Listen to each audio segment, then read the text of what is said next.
श्रीमानको लोभ र श्रीमतीको लोभ। श्रीमानको लोभले कंगाल बनाउँछ तर श्रीमतीको लोभले घरलाई सम्पन्नता दिन्छ। यो वाक्य केवल एउटा विचार मात्र होइन, जीवनको गहिरो सत्य हो। पुरुषको लोभ प्राय बाहिरतिर केन्द्रित हुन्छ, पैसा, जमिन, सम्पत्ति, सत्ता अनि पदमा सीमित हुन्छ। त्यही लोभले उसलाई अधैर्य, असन्तोष र अन्धो दौडमा धकेल्छ। धेरै कमाउने लालचमा ऊ धनी देखिए पनि मनको शान्ति हराउँछ। सम्पत्ति थपिँदै जाँदा न त उसको समय बाँकी रहन्छ न परिवारसँगको माया।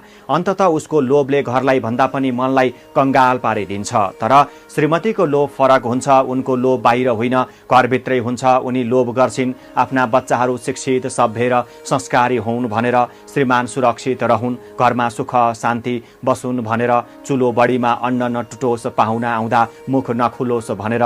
उनको त्यो लोभ पैसाले होइन, परिवारको सुखले मापन हुन्छ। श्रीमतीले गरेको लोभ नै परिवारको सम्पन्नता हो, किनकि उनले लोभ गर्छिन् प्रेम, आशीर्वाद र ममताको। जीवनमा श्रीमानको लोभले बाहिरी तृष्णा बढाउँछ भने श्रीमतीको लोभले आन्तरिक आँगन उज्यालो पार्छ। धेरै घरहरू श्रीमानको लोभले उजाडिएका छन्, तर धेरै घरहरू श्रीमतीको ममतामय लोभले सधैँ हरियाली भएका छन्। त्यसैले संसारमा सबैभन्दा सुन्दर लोभ भनेको श्रीमतीको लोभ हो, जसले घरलाई मात्र होइन, जीवनलाई सम्पन्न र पूर्ण बनाउँछ।